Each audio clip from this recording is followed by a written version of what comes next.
15번째 드디어 마지막인데요.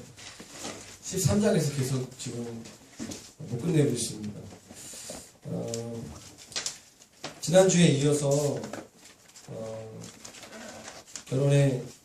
결혼과 가정의 양육에 있어서 좀 더 오늘 말씀을 좀 나눠야 될 것 같습니다. 지난주 오신 분들은 아시겠지만 성경적 결혼관에 대한 말씀을 나눴습니다. 그리고 이성교제를 위해서 우리가 어떻게 준비되어야 되는가에 대한 말씀을 강의 형태로 나누는데요. 계속해서 이어서 말씀을 좀 전하기 원합니다. 느헤미야가 무너진 성벽을 재건하고 이스라엘 백성들의 삶이 다시 세워가는 것들을 우리가 볼 수 있습니다. 13장 말씀의 전반부에는 성전을 새롭게 하고 성전을 세우는 레위인들, 그리고 그들을 위한 11조가 다시 강조되고 안식일을 지키는 것에, 주일 성수가 안식일을 지키는 것에 대해서, 그래서 백성들의 삶의 영역에 있어서 무너진 예배와 삶의 어떤 디테일한 부분들을 느헤미야가 다시 공동체를 세우는 내용들을 우리가 보았습니다. 오늘 23절 말씀부터는 느헤미야가 유다 남자들이 이방 여인들과 결혼하여 그들의 자녀들이 히브리 말을, 자신의 모국어를 못 알아듣는 것을 심하게 책망합니다. 지난주 말씀 중 25절 말씀 보시면 같이 한번 다시 읽어볼까요? 25절 말씀 같이 읽겠습니다. 시작. 내가 그들을 책망하고 저주하며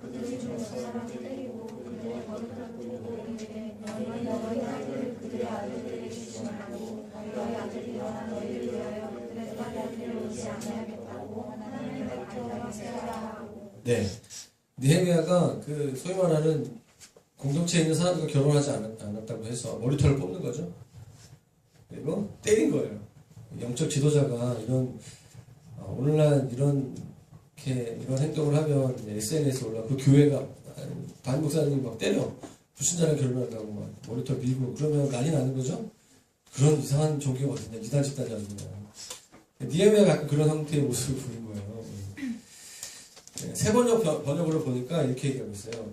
나는 그 아버지, 자신의 자녀들, 아들과 딸을 이방 사람에게 결혼시킨 그 아버지를 나무라고 저주할 것이다. 이렇게 얘기하고 있어요. 사람이 아니라 나무다. 이렇게 얘기하고 있어요. 여러분, 굉장히 충격적인 본문이거든요. 저도 말씀 연구하다가 굉장히 충격받았어요. 사실 이 부분에. 느헤미야 13장 말씀을 보면서 이렇게 이방 사람들과 결혼하는 것이 심각한 문제인가? 라는 생각을 하게 되었습니다. 11조 하지 않았다거나 안식일 지키지 않았다고 해서 백성들을 느헤미야가 이렇게 책망하지 않습니다. 왜 느헤미야가 이렇게까지 심하게 백성들을 책망하는 걸까요? 그것은 결혼의 문제가 이스라엘의 정체성의 문제와 심각하게 연결되어 있기 때문이었어요. 결혼과 아이덴티티, 내가 하나님의 백성으로서의 정체성과 이 결혼 문제가 굉장히 밀접한 관계가 있다는 것을 느헤미야가 알았기 때문에 백성들이 심하게 훈육한 거죠. 여러분, 그 말씀을 보면 제가 이스라엘 동쪽 또는 서쪽에 있는 나라들, 블레셋의 수도 5개의 도시 중에 하나인 아스돗과 또 암몬과 모압 지역, 히브리 말을 배우지 못했다고 하는데요. 여러분, 언어를 모른다는 것은 그 민족의 문화, 정체성과 굉장히 연관이 있죠. 언어라는 것은. 선교사가 이제 선장에 가서 가장 먼저 2년 동안 배우는 게 언어예요. 언어는, 그러니까 선교사 2년 동안의 초임 사역에 굉장히 중요한 것이 언어인데, 그 2년 동안 언어를 잘 배우느냐, 못 배우느냐에 따라서 그의 남은 사역이 결정됩니다. 그래서 언어는 사역이다. 그래서 우리 선교사님들이 처음 2년 동안 굉장히 힘든 시간들을 하시는 분이에요. 그 언어에 그 나라의 문화와 역사와 가치관들을 다 알 수 있는 거거든요. 그만큼 언어는 중요한 것이죠. 하나님은 이방인들과의 결혼을 엄격하게 금지하셨어요. 그런데 그것은 단순히 국적이 다른 사람들과의 결혼을 언짢아하신 것이 아니라 그 이방인들의, 그러니까 그 악하고 성경적이지 않은 더러운 문화를 받아들이는 것을 하나님께서는 금지하셨던 것입니다. 아스돗, 암몬, 모압이 섬겼던 신들은요, 몰렉, 바알, 그모스라는 신입니다. 성경에 좀 나와요. 여러분 바알신 아시죠? 네, 열왕기상에 나와 있는 이 바알신은 누구죠? 아합의 그 아내였던 이세벨이 그 아버지가 그 바알신의 예배를 인도하는 제사장이잖아요. 그를 통해서 이스라엘 공동체에 바알신이 이제 들어오게 되는 거예요. 여러분, 바알신은 가나안 시대 그 당시의 농경 사회 속에서 풍요의 신이었습니다. 그래서 비를 내리게 하는 남자 신이 바알신이었고 여자 신이 아세라 신이었어요. 그 바알신 신을 기쁘게 해드리기 위해서 바알신에서의 예배 행태는 성매매였습니다. 그곳에는 여자 사제들이 있었어요. 여자 제사장들이 있었는데 그 바알신을 기쁘게 해드리기 위해서 그 바알신 성당, 그 신당에서 그 여사제들과의 어떤 성적 행위가 있었던 것이죠. 그것이 예배였어요. 그것이 그들의 예배 행위였던 것이죠. 여러분, 암몬 족속과 모압 족속에 섬겼던 신이 몰렉이라는 신이었어요. 그 몰렉신을 위한 예배에는 어린 아이를 불태워서 드리는 인신제사. 어린 양을 태우는 것이 아니라 사람을 태우는 제사. 여러분, 모압 왕의 메사라는 사람은 열왕기하 3장 27절에 보면요, 이스라엘과의 전쟁과 전투 중에 있었는데 그 전쟁에서 불리하게 되니까 자기가 섬기는 몰렉신에게 자신의 첫째 아들을 드리는 거예요. 선명하게 듣고 이해하고 있어? 무슨 말인지? 굉장히 두려운 상황이죠? 저희 아들이 지금 설교를 듣고 있어요. 전투에서 지고 있으니까 아들을 드린 거예요. 태워 죽인 거예요. 여러분, 그 종교가 되게 무섭습니다. 종교가 이렇게 이상한 종교를 섬기게 되면 아들을 드리게 되는 거예요. 인간성을 상실한 종교적 열심. 이게 이단이거든요. 오늘날 이단에 빠진 사람들이 그렇게 살아가요. 가족을 내팽개치면서 종교적 열심에 자신의 모든 걸 던지죠. 몰렉신을 섬긴다는 것이 그런 거였어요. 아합 여인과 모압 여인을 자신의 가정에 드린다는 것. 여러분, 신천지에 빠진 그런 사람과 결혼하고 싶으세요? 나중에 여러분들이 나이가 드신 다음에 아들과 딸이 그런 이단에 빠진 사람을 사위나 며느리로 드리고 싶으세요? 아니죠. 그렇죠. 할렐루야? 반응이 없는 걸 보니까. 여러분, 지금 이 신을 섬긴다는 것은 그런 상황이에요. 성적인 어떤 문화나 그리고 자신의 아들을 인신 제사를 드리는 그런 신들을 섬기는 거죠. 특히 이러한 신을 섬겼던 그 여인들, 여사제들, 그런 사역자들, 여자 사역자들이 그런 어떤 매출행위를 한 거예요. 악하고 더럽고 반윤리적인 문화가 이스라엘 공동체에 스며든 것입니다. 그런 상황 좀 이해되시죠? 어떤 문화적 상황이었는가? 그리고 결혼이라는 것. 결혼은 두 세계가 만나는 거예요. 그 사람이 어떤 문화, 어떤 세계관을 가지고 있느냐, 결혼에 지대한 영향을 미칩니다. 여러분, 결혼 관계에서 배우자는 상대편 배우자에게 강력한 영향력을 행사합니다. 어떤 사람과 결혼하는가의 문제는 일생을 결정하는 가장 중요한 문제입니다. 가장 중요한 문제예요. 그리고 그것은 개인의 운명을 결정할 뿐만 아니라 공동체의 운명을 결정합니다. 네. 주님을 섬기는 형제와 자매가 만나서 결혼을 해요. 주일을 어떻게 보낼 것인가? 당연히 주일은 월, 화, 수, 금, 토, 일이 아니라 주의 날이에요. 주님의 날이죠. 주일은 로즈데이예요. 하나님의 날인 거예요. 하나님 예배하는 것으로부터 시작하는 거예요. 그것에 대한 어떤 의견 차이가 없을 거예요. 어느 날 이렇게 예배 땡땡해지고 벚꽃 구경 갈 수는 있겠죠. 오늘 너무 힘들다, 피곤하다, 오늘 아프다, 쉬자. 오늘 아픈 사람 되게 많거든요. 많이 안 불러. 가끔 그럴 수는 있겠죠. 그럼에도 불구하고 예배하자 이렇게 얘기할 수도 있고, 아니 너무 힘드니까 쉬자 이렇게 할 수도 있겠죠. 그런데 주님을 모르는 사람이라면 매 주일마다, 매 일요일마다 싸우는 거예요. 주님을 섬기는 것이 가장 중요한 가치가 아니라면, 만약 여러분 이 시대, 자본주의 시대 속에서 예수님을 모르는, 예수님이 내 삶의 주인이라고 고백하지 않는 사람들에게 주인이 뭘까요? 제가 믿기로 돈인 것 같아요. 그러니까 그들의 가치는 뭐죠? 돈을 많이 버는 게 가장 중요한 기준인 거죠. 예수님을 믿는 사람의 가장 중요한 가치는 예수님이죠. 예수님이 없는 사람들의 가장 중요한 가치는 돈이에요. 돈 아닌 게 좀 이상한 것 같아요. 이 시대를 살아가는 정신에 안 맞는 거죠.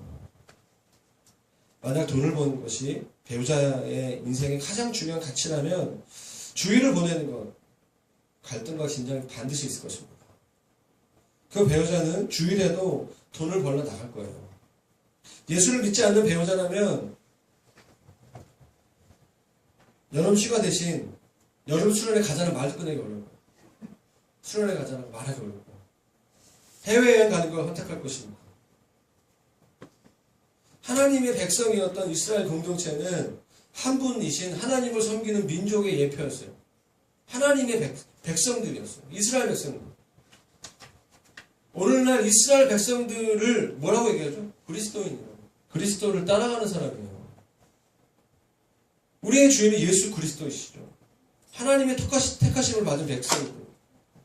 여러분, 예수님이 우리 삶의 주인이십니다. 주님은 우리의 교제, 우리의 결혼식, 결혼관계, 가정의 주인이시고 하나님이십니다. 믿습니까? 우리는 우리 예배의 특징은 뭐죠?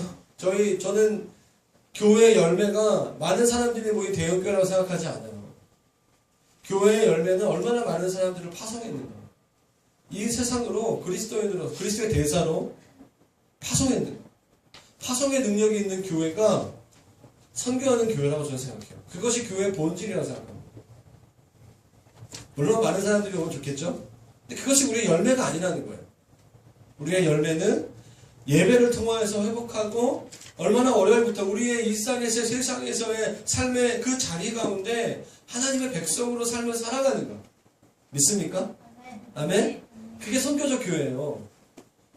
그럼 그 시작이 어디서 일어나죠? 가정으로부터 일어난다는 거예요. 20, 30대 청년들이 가장 중요한 주제는 결혼이에요. 이 결혼의 영역에 있어서 예수 그리스도가 주인 되시기를 축원합니다. 여러분, 신앙의 본질은 예수님이 내 삶의 주인이라는 고백이에요. 신앙이 얼마나 잘하는지는 여러분, 예수님을 내 삶의 주인으로 고백하면 신앙은 잘할 수밖에 없어요.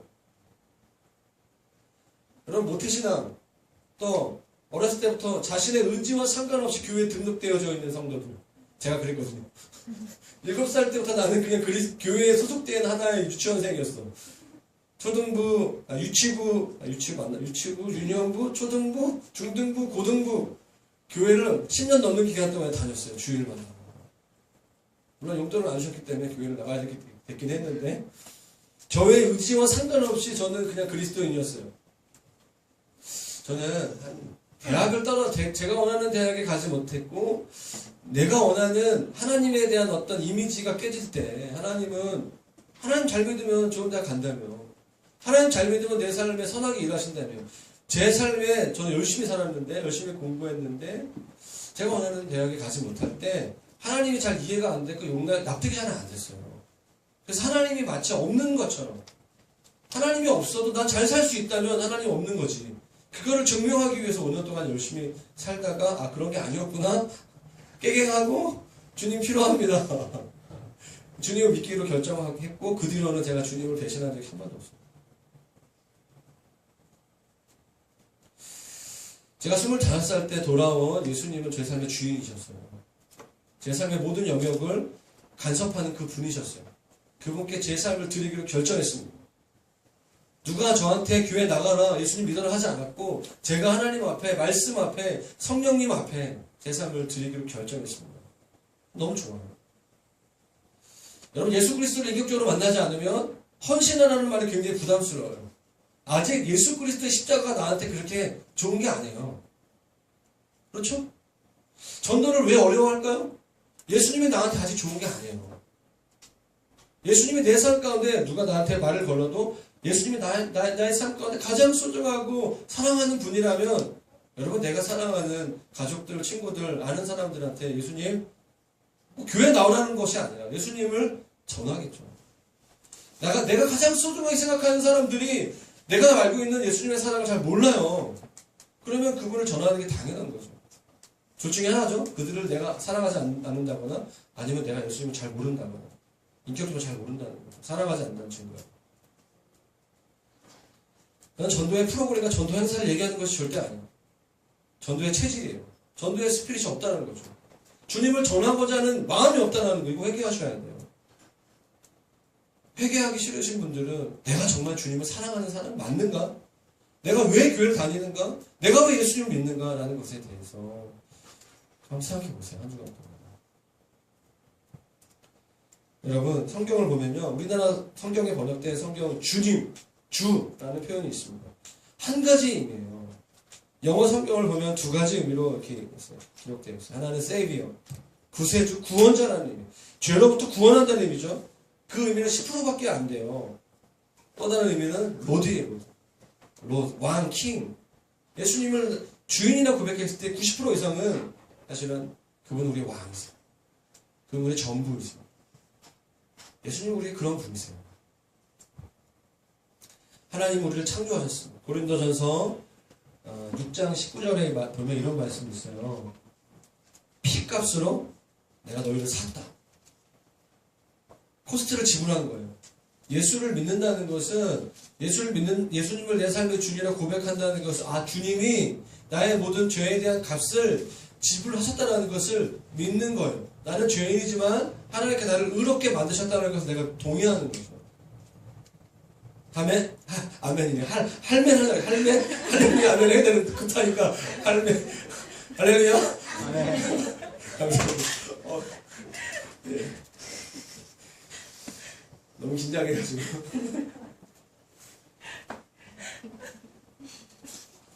여러분, 주님께서 피로 사신 우리의 삶은 더 이상 우리의 것이 아니라는 거예요.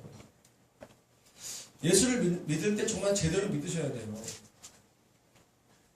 여러분, 맨날 얘기하잖아요. 천국은 죽은 다음에 가는 것이 아니에요. 천국행 티켓을 딴 것이 아니에요. 천국은 오늘 우리가 누리는 거예요. 천국은 시작됐어요. 오늘 예배 가운데 천국을 경험하셨습니까? 예수 그리스도의 주되심, 예수가 내 삶의 주인 되셨습니다라는 그 고백, 그 선포가 있는 그 자리가 하나님 나라예요. 하나님의 통치가 임하는 거죠. 하나님이 내 삶에 나의 이성교제와 나의 결혼과 나의 가정의 영역 가운데 주님이십니다. 그 고백과 그 삶을 살아가는 그곳이 천국이에요. 가정은 천국이 될 수 있어요. 여러분들의 이성교제 가운데 하나님 나라가 임하는 거예요. 하나님이 주인 되신 것을 고백하는 거죠. 주되심은 우리의 신앙생활의 가장 중요한 영역의 문제라는 거죠. 여기 순종의 문제죠. 순종이 잘 되려면 주님을 사랑해요. 주님을 인격적으로 아셔야 돼요. 여러분, 이 시대에 많은 사람들의 삶에 가장 강력한 영향을 미치는 것이 돈과 성에 대한 부분이죠. 한 2주 전에 돈에 대한 얘기를 했어요. 11조에 대한 얘기를 좀 했습니다. 느헤미야가 이스라엘 공동체를 세우면서 돈과 결혼의 영역에 있어서 심각하게 이야기합니다. 그래서 그 2주 전인가 3주 전에 우리 교회를 방문했던 어떤 지체가 돈에 대해서 엄청 우리 저 목사님 참 이렇게 디테일하게 대놓고 말씀하신다. 그전에는 아주 점잖은 교회를 다녔나 봐요. 저는요, 말씀에 나와 있는 대로 얘기한 거예요. 성경을 이제 성경 통독하면서 통독반 선교사님들이 고백하는 게 뭔지 아세요? 신앙생활 되게 오래 했는데 통독을 이렇게 디테일하게 하는 게 처음이에요. 그래서 불신자랑과의 교제를 이렇게 하지 말라는 거 처음 봤다고 성경에서. 그냥 목사님이 열받아가지고 얘기하는 줄 알았다고 그러더라고요. 막 그런 얘기도 많이 듣고 있어요. 성경에 이렇게 나왔군요. 그러니까 이게 납득이 되는 거죠. 어떤 한 사람이 얘기하는 게 아니라 성경에 나와 있는 것들을 설교하는 것은 성경을 풀어서 설교하는 거잖아요. 이 시대에 과거의 그 당시 성경을 우리 시대로 풀어서 얘기하는 거예요. 그러니까 성경을 그대로 볼 수 있으면 설교 성령님이 하시는 것이죠. 자, 여러분, 교회라는 곳에서 돈이나 성에 대해서 노골적으로 드러내놓고 말하는 것이 점잖지 않다거나 거룩하지 않다는 인식이 우리 중에 은연히 있는 것 같습니다.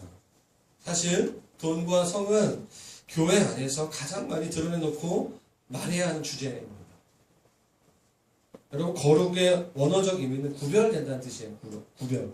거룩은 이렇게 막 양복 입고 다니고 막 목에 힘주고 막 이렇게 그런 게 아니라 막 거룩하시나 뭐 이렇게 말만 거룩하게 하는 것이 아니라 구별된다는 뜻이에요. 여러분, 우리가 돈이라든가 성의 영역에 있어서 예수를 믿지 않는 사람들과 똑같은 수준과 세계관으로 살아간다면 사실 그것이 더 이상한 거예요. 왜 교회가 그리스도인들이 힘이 없죠? 똑같기 때문이에요. 하나님 말씀은 달라요. 네. 여러분, 마지막 때가 될수록, 주님이 다시 오실 때가 될수록 악은 더 많아집니다.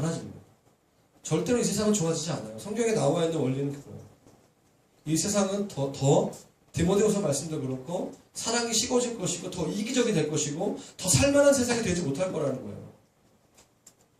그렇기 때문에 주님의 백성들이, 교회가 하나님의 원리를 가지고 말씀대로 타협하지 않고 살아가는 거예요.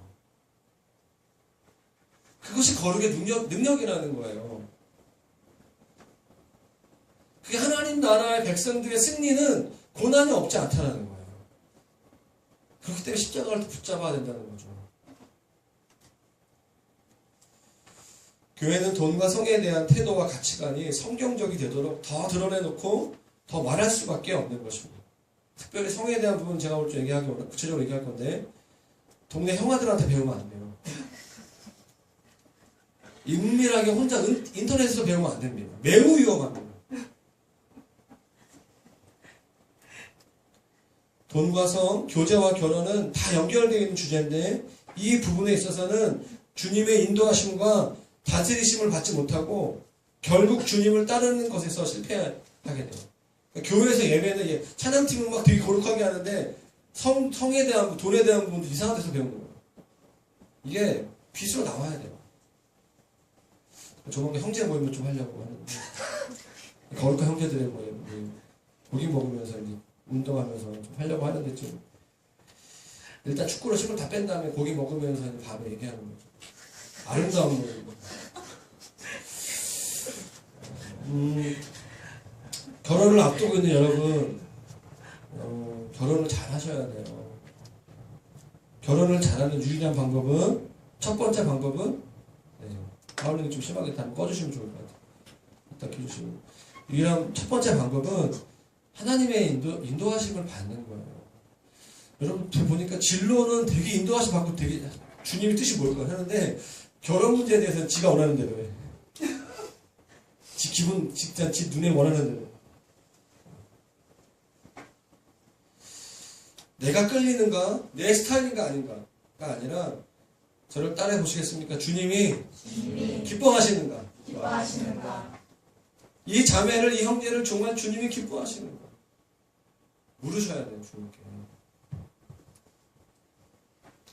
지난주 얘기했던 핵심 뭐죠? 결혼은 나의 행복이 아니라, 나의 행복이 목적이 아니라 하나님을 섬기고 하나님을 닮아가는 거. 라고 얘기했어요.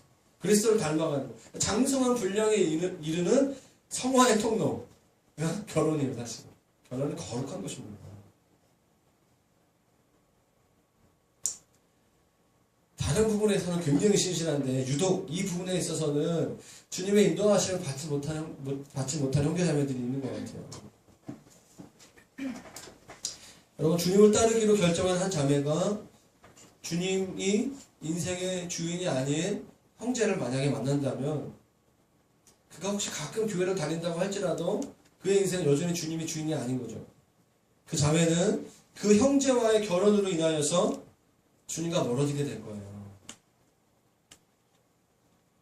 그 형제 삶의 가장 우선순위가 주님을 섬기고 주님과의 관계에서 오는 그 즐거움을 모르는 형제라면 그 자매는 그 형제와의 결혼으로 인하여서 주님과 멀어지게 될 것입니다. 그러면 이제 뭔가 올라오는 게 있죠? 깊은 반발심이 있을 것입니다. 예외도 있습니다. 다 준비했어요.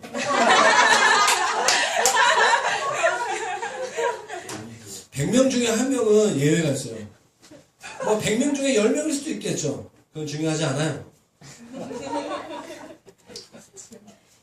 예수 안 믿는 자매와 주대심이 인정되지 않은 형제 자매와 교제해도 그 영역을 극복해서 나가는 형제 자매들 예를 제가 첫 번째 들어드리는 경우가 있습니다. 예외적인 경우 있습니다.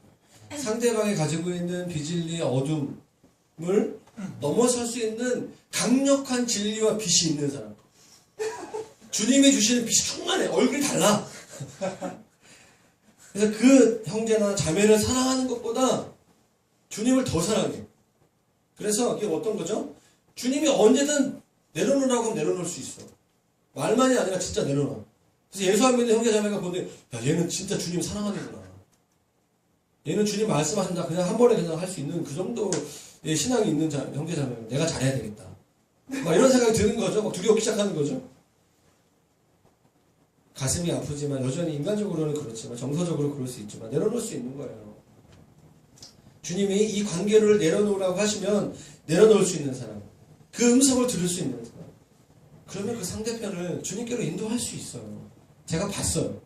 정말 드물게인데 그런 자매를 제가 본 적이 있어요. 네. 영적 리더십이 아직도 있어요. 결혼하고 애를 낳았는데 잘 살고 있어요. 형제를 잘 이끌어가지고 잘 살고 있어요. 주님이 다스리시는 인생을 살아가는 거죠. 그러니까 이 자매는 다른 영역에 있어서도 예수 그리스도의 주대심을 인정할 수 있는 자매예요. 그러니까 결혼의 영역에 있어서도 혹시 이 자매를 통하여서 그 영혼을 전도하고 하나님께로 이끌 인생의 큰 그림 속에서 그럴 수 있겠죠? 근데 그걸 감당할 수 있는 자매여야 돼요. 형제여야 돼요. 근데 제가 이제 상담하다 보면 목사님 그런 경우 있지 않냐고. 너는 아니라고 해요. 기도나 똑바로 하고 주님을 사랑하고 준비도 안 됐으면서 그러니까 그런 반드시 너는 죄송합니다. 형님 자매님은 주님과 멀어지게 될 거라고. 지금도 맨날 헷갈리고 왔다 갔다 하는데 지금도 헷갈리는데 막. 다른 주님을 섬기기도 하고 막 하는데 여러분 그 형제나 자매가 주님을 섬기는 것을 싫어하더라도 주님과 관계된 예배와 기도의 시간을 타협하지 않는 사람은 여러분 전도는 되게 쉬워요. 어떻게 보면 여러분들이 정말 원웨이로 가면 돼요. 직장에서 처음부터 끝까지 계속 한 길을 가면 돼요. 여러분들이 생각한 그 기준을 타협하지 않으면 돼요. 처음부터 술 마시지 않기로 결정해서 계속 안 마시면 돼. 어느 날 기분 나쁘다고 술 마시고 그러면 서로 다 우습게 생각한 쟤는 뭐냐 막 이런 거. 일관성이 중요합니다. 여러분들이 타협하지 않는 그 기준을 놓치지 않으면 돼요. 이성교제도 마찬가지입니다. 내가 보니까 날라리야. 그러니까 제가 그런 경우 봤거든요. 목사님 제가 이렇게 형제가 신실하게 신앙생활을 하는 줄 알았는데 예수 안 믿는 자매가 교제했어. 자매가 저를 처음 만났는데 제가 보니까 이 형제 별로 신앙이 없는 것 같아요. 이게 그리스도를 부끄럽게 하는 거예요. 할렐루야? 찔리는 사람 되게 많은 걸로 알아요. 한 10명 있어요 지금 이 중에. 여러분 두 번째 경우도 있어요. 이도 아닌 저도 아닌. 이것도 아니고 저것도 아니고. 교제와 결혼에 대한 분명한 주대심이 없는 경우. 그렇다고 상대방과 헤어질 것도 되게 잘 모르겠어. 몇 년째 질질 끊는 거예요. 그러다 결혼해요. 제가 뭐 결혼하지 말라는 말은 못해요. 뭐 자기 인생이니까. 제가 어떻게 얘기하겠습니까? 저는 주님께 기도할 뿐이에요. 끊어지도록. 그 기도를 뚫고 결혼하는 분이 가끔 있더라고요. 대단한 그럼 어떻게 목회자가 그럼 뭐 어떻게 해요? 도와줘야지. 다시 회심할 수 있다. 하여튼 도와주는 게 제 일이에요. 그러면 어떻게 하죠? 그 사람이 싸워요. 그 싸우는 이유가 가정 불화가 있잖아요. 성격 차이가 아니라 신앙의 차이로 인해서 싸우게 돼요. 헤어지게 되는 경우는. 여러분 주님께 꼭 물어보세요. 지금 자 이성교제 전 헤어지고 잠깐 쉬고 있어? 방학 기간이야? 지금 방학이 길어? 아니 모태솔로 있어요? 방학이 오래됐어? 처음부터 방학이야? 지금 막 추천 중이야? 썸 타고 있어? 아니면 지금 막 결혼을 얼마 안 남았어? 물어보세요. 지금 이 타이밍에 정말 주님이 원하시는 게 뭘까요?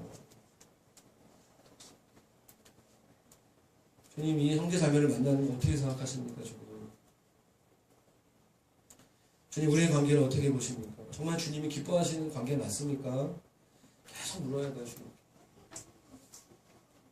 상대방에 달려들기 이전에 주님으로부터는 메시지를 좀 들으세요. 정확하게 듣기 어려울 수 있어요. 이미 거의 뭐 마음이 다 갔기 때문에, 사심이 가득하기 때문에 그 자매가 좋고 그 형제가 좋은데 어떻게 주님의 음성이 들리겠습니까? 사실. 그렇지만 그러나 이러한 과정을 거쳐야 돼요. 잘 듣지 못한다라도 계속 주님의 그 주권을 올려드리기 위한 그 기도, 그 마음의 태도, 내가 하고 싶은 대로 대쉬하고 사귀고자 하는 것과 주님의 뜻을 구하고 묻는 것과 달라요. 처음부터 정확하게 분별하지 못한다 할지라도 주님 앞에 머무르고 기다리는 과정은 주님께서 내 인생에 역사하실 수 있는 주도권, 여지를 드리는 것과 같은 거예요. 나중에 후회하면 늦어요. 주님이 야 네가 어제 나한테 그걸 물어보긴 했냐? 왜 우리 헤어지게 했어요? 왜 이혼하게 했어요? 너의 만남에 내가 없었다. 그런 주님의 음성 들리지 않겠어요? 주님의 음성을 먼저 물어봐야 돼요. 또한 누군가를 많이 만났는데 이것이 아닌 것 같고 막연하게 이 사람을 만나는 것이 주님의 뜻인지 아닌지 잘 긴가민가 해. 아리까리. 그런데 점점 주님과 멀어지고 있어. 아리까리한데 멀어져. 그러면 주님의 다스림과 멀어진 게 아닐까요? 주님이 말씀하시기 전에 충분히 기다릴 수 없다면, 주님이 내려놓으라고 말씀하셨는데 내려놓을 수 없다면 하나님의 인도하심 받는 상태가 아니죠. 주님이 아닌 자기 자신이 주인된 인생을 살고 있는 것입니다. 교제와 결혼에 있어서 주님의 인도하심을 받는 건 너무 중요한 것 같아요. 제일 중요하다고 얘기했어요. 직장이나 진로는 바꿀 수 있습니다. 물론 자주 바꾸면 안 되겠죠. 그러나 한 번 한 결혼은 쉽게 취소할 수 없어요. 정말로 쉽지 않아요. 저는 성령님께서 인도하시고 다스리는 그 거룩한 예배 정말 많이 경험했어요. 그런데 성령님이 인도하시고 다스리는 그 거룩한 이성교제, 그것에 비해서 많이 보지 못한 것 같아요. 예배는 굉장히 신령하게 거룩하게 드리는데 이성교제는 그렇지 않은 경우가 많이 봤어요.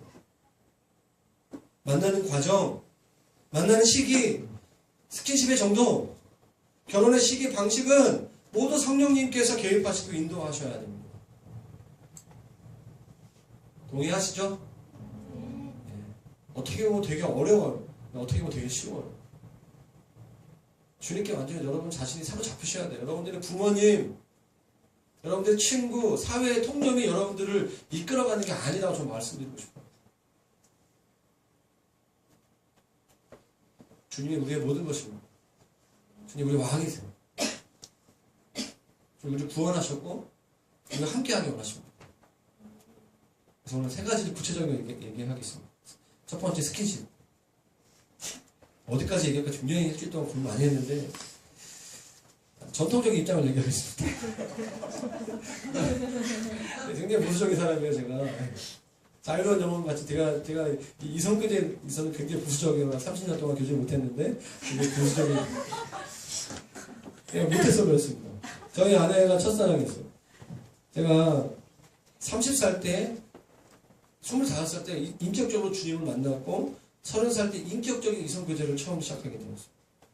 그래서 손을 잡는 것만으로도 저는 너무 좋았어요. 만족스러웠어요. 저희 아내는 되게 웃길 것 같아요. 나갔다 오세요. 저는 충분히 만족스러웠어요. 지금도 저희 아내가 저랑 저희 아내 손 잡는 거가 제일 좋아요. 뭐 제일까지 모르겠지만 좋아요. 그래서 저는 6개월 동안 교제하기로 하고 6개월 동안 손만 잡았어요. 손금이 다 이렇게 손에 그 뭐죠? 지문이 다 없어질 정도로 손만 이렇게 만졌어요. 지문이 없어질 정도. 그 다음에 폼.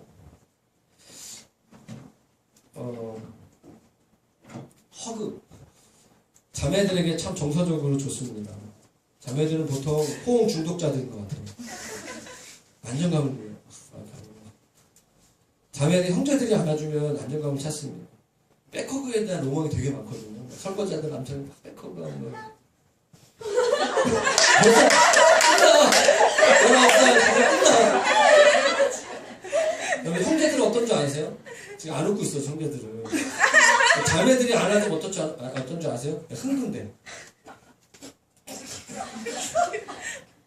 형제는 짐승이기 때문에. 자매들은 정서적 안전함들이잖아. 그때 형제는 딴 생각한다는 얘기예요. 우리 되게 어떻게 하지? 하나님이 우리를 여러분 이렇게 만드셨어요. 아니에요? 저는 이성교제 시작하면서 좀 하나님 정말 원망스러웠어요. 제가 간사였는데 간사 때 이렇게 이성교제 하는데 너무 막 이렇게 성적인 욕구를 감당이 안 되는 거야. 솔로 할 때 나름 거룩했어요. 이성교제를 시작하니까 결혼할 때까지 너무 힘들더라고요. 그 다음에 키스. 자, 이게 그냥 뽀뽀가 있고 프렌치 키스가 있습니다. 뭔지 다 알죠? 딥키스가 있고 그런 게 있어요. 네. 막 흥분돼 벌써? 막 이렇게. 여러분 키스하는 단계에 들어가자 할 때 우리는 물어보셔야 돼요. 그리고 상대방에게 물어봐야 돼요. 근데 물어보기 전에 요즘 드라마는 그냥 물어보기 전에 막 들어가잖아요. 그게 좋은 게 아니라니까. 그게 몰래기야. 그게 금오스 신이라니까. 그게 바알신이에요. 그런 게. 송중기가 갑자기 쳐들어오는 거지. 송혜일 같은 여자 막 갑자기 키스하는 그게 막 음악 나오면서 그게 여러분들 다 버린 거예요.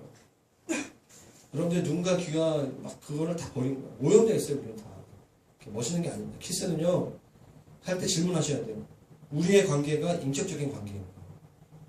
혹시 잘 알고 있는 관계인가? 만약 헤어지게 되더라도 이 정도의 스킨십을 감당할 수 있는가? 자신과 상대방에게 상처가 되지는 않을까? 그 질문 앞에 예라고 말하기 어려우면 좀 보류하셔야 돼요.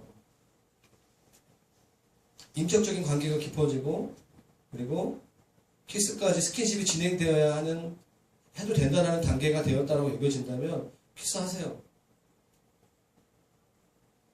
그런데 주님 앞에 당당한 기분이 들지 않는다면 거기서 멈추세요. 그리고 주님이 우리의 만남을 인도해 주자는 마음이 들면 결혼하세요. 그 이상 가지 마시고 결혼하세요. 그런데 이것을 꼭 아시기 바랍니다. 키스와 성적 관계는 거의 같습니다. 그 정도의 스킨십에 들어가면 여러분들의 영혼에 빨간불이 켜진 상태예요. 뭔지 아세요? 그 사람은 안 보이고 그 사람을 만나기 전부터 키스할 생각이 맴돌고 흥분되고 키스보다 더 깊은 관계로 나아가고 싶은 마음이 불현듯 일어나는 것이 너무나 당연하기 때문에 그렇습니다. 막 스트레스가 되게 많아요. 그럼 스킨십으로 풀려고 합니다. 그 관계는 인격적인 관계가 아니에요. 사랑하는 여러분, 성경에서는 음란한 행위를 줄여서 음행이라고 얘기하고 있고, 음행은 결혼 관계 안에가 아닌 사람과 성적 관계를 맺는 것을 음행이라고 얘기하고 있습니다. 고린도 전서 6장 18절, 음행을 피하라. 사람이 범하는 죄마다 몸 밖에 있거니와 음행하는 자는 자기 몸에 죄를 범하느니라 라고 얘기하고 있습니다. 여러분, 그러면서 주님이 그 사도 바울이 아주 유명한 말씀하잖아요. 너희 몸은 너희가 하나님께로부터 받은 바 너희 가운데 계신 성령의 전인 줄 알지 못한다. 너희는 너희 자신의 것이 아닙니다. 그러면서 이렇게 추가적으로 얘기할 수 있어요. 주님의 것입니다. 너희의 몸은 신약시대에 예수 그리스도를 믿는 너희들의 그 예배 장소는 솔로몬 성전도 아니고 다윗의 장막도 아니고 너희 몸이다. 몸 안에 성령님이 계시는 너희와 함께 계시는데 결혼관계 이후에 성적 관계를 맺는 그 음행이고 그러면 그 가운데 하나님이 계시지 않는 계실 수가 없다는 얘기예요. 이해되세요? 무슨 말씀인지? 왜냐하면 고린도 교회는 성적으로 되게 문란한 교회였어요. 바울이 계속해서 5장, 6장, 7장 말씀 가운데 결혼관계에 대해서 거룩함에 대해서 음행에 대한 얘기를 하고 있어요. 여러분 보세요. 5장, 6장, 7장 말씀을 좀 보십시오. 요즘 연예인 중에서 좀 핫한 연예인 중에 한 명인데요. 강균성 씨 있죠? 노을의 강균성. 제가 강의 준비를 하다가 강균성 씨가 생각나가지고 영상을 봤어요. 재밌더라고요. 웬만한 이성교제 강사만큼 아주 핫하게 강의를 잘하시는 것 같아요. 혼전순결의 대명사가 됐어요. 그가 2012년도에 개그우먼 그 이성미 옛날 권사님이시거든요. 온누리교회 권사님이세요. 이분을 만나가지고 31살 때 만나가지고 개인적으로 얘기하다가 거의 이제 성적인 회심. 그래서 홍결 서약을 하게 됐어요. 약간 반강제적인 것 같긴 한데 그가 강교성 이 사람이 그리스도인인데요. 우리 청주 글로벌비전교회 담임하고 있는 박대환 전사님 고등학교 친구예요. 겨울수련회 강사로 이렇게 하다가 다음에 오기로 했고 조만간 옵니다. 강교성 정의교회. 김지훈 다음 이제 이성교제 강사를 지금 하는데 그가 하나님 만나고 회개하고 거룩한 삶을 살기로 31살 때 결단해요. 그가 서인용 그 연예인과 이제 대화하는 내용을 제가 이제 인터넷에서 봤는데 그가 이렇게 얘기합니다. 진짜 좋으니까 안 하는 거예요. 진짜 좋은 거였기 때문에 내가 사랑하는 사람 결혼이라는 제도 안에서 하지 않겠다. 나는 이겨낼 만한 실력이 없어. 사실은 내가 이거를 피하는 거야. 그렇게 얘기해요. 그러면서 이렇게 얘기합니다. 사랑을 나누는 것 자체가 둘만의 즐거움에 있는 것이 아니라 또 하나가 더 있는 거예요. 그 관계를 통하여서 생명으로 이어진다는 거예요. 거기에 대한 책임감이 중요하다. 뭐 이런 얘기를 그 영상에서 하고 있어요. 그러면서 이렇게 얘기합니다. 결혼 이후에 서로 즐거워해야 할 재미를 이미 경험하게 되면 결혼의 즐거움을 모르게 돼요. 나는 그래서 그 즐거움을 위해서 지금 준비하고 있는 거예요. 여러분, 얼마 전에 한국교회 탐구라는 어떤 세미나가 열렸었는데 거기에 대해서 사실 제가 충격을 받았어요. 그러니까 그리스도인 형제 청년들 중에서 혼전 성관계를 경험한 사람이 59%래요. 59%.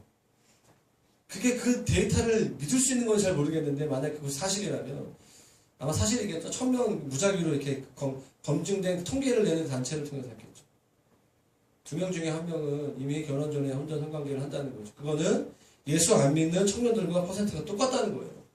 똑같다는 거예요. 제가 얼마 전에 그 정확한지 모르겠는데 그리스도인들 안에서의 이혼 문제 불신자는 거의 다를 게 없다는 거예요. 지금 그러니까 30대가 많은 그런 어떤 교회들 얘기를 들어보면 어떤 그 이혼 문제가 너무 심각한 교회의 문제라는 것들을 이렇게 많이 듣게 됩니다. 여러분, 이성교제하고 나서 세 번째 얘기하고 싶은 건 뭐냐면 헤어진 다음에 다음 만남을 준비하고 있는 분들 있잖아요. 이성교제하고 나서 실패한 분들에게 말씀드리고 싶어요. 그 실패한 관계들을 주님께 맡겨드리시기를 바랍니다. 그 관계를 좀 내려놓으세요. 보면 계속 그 사람, 과거에 만났던 사람만, 비슷한 사람만을 만나고자 하는 사람들이 있는 거예요. 그러니까 아닌 거예요. 그런 사람들은 아닌 거죠. 하나님이 야 이런 부류의 사람은 아닌 거다 말씀하신 거 아닐까요? 다른 사람들 만나보세요. 좀 성격이라든가 외모라든가 이런 부분들에 대해서 그 관계를 내려놓으셔야 합니다.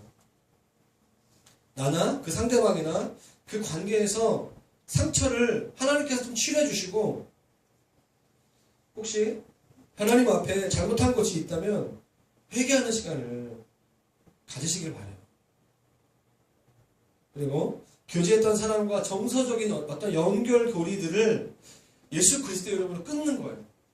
더 이상 그것이 어떤 다른 사람과의 만남에 영향을 미치지 않도록 주님의 이름으로 기도하는 예수 그리스도의 보혈로 덮는 거예요. 새로운 사람을 만날 준비를 하는 거. 이때 제3자의 도움이 필요할 수도 있는 것 같아요. 목회자나 어떤 영적인 어떤 그런 상담을 해줄 수 있는 그런 어떤 사람들이 필요할 수도 있는 것 같습니다. 그때 나오세요. 앞으로 나오시고 그것을 주님께 좀 올려드리시기를 바랍니다. 자, 말씀 한 구절만 같이 읽었으면 좋겠는데요. 빌립보서 1장 20절 말씀 같이 한번 읽고 같이 기도했으면 좋겠습니다.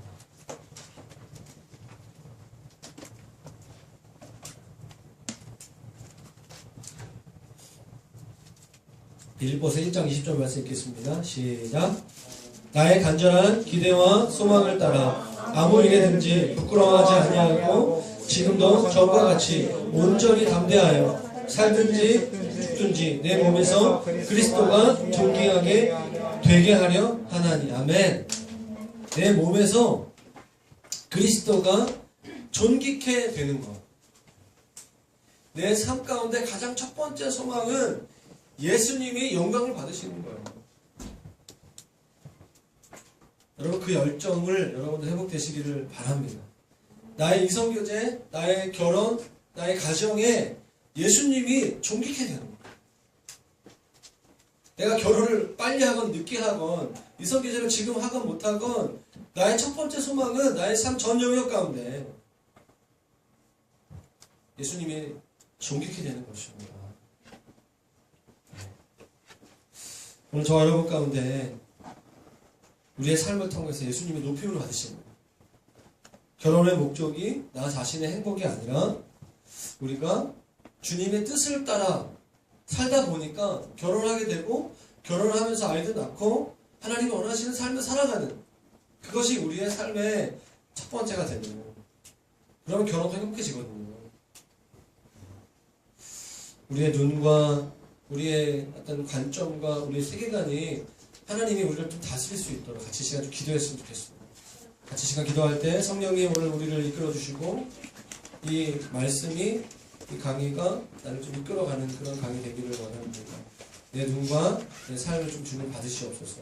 내 삶을 받으시옵소서. 내 이성교제를 받으시고 내 결혼을 받으시고 나의 근원 과정에서 왔던 모든 상처, 이성교제로부터 온 상처도 있다면 주님 치유해 주시고 또 성적인 영역에 있어서 하나님 말씀 앞에 온전하게 거룩함을 회복할 수 있도록 하나님 역사하여 주십시오. 같이 다시 한번 한번 기도하며 나아갔으면 좋겠습니다. 기도하겠습니다.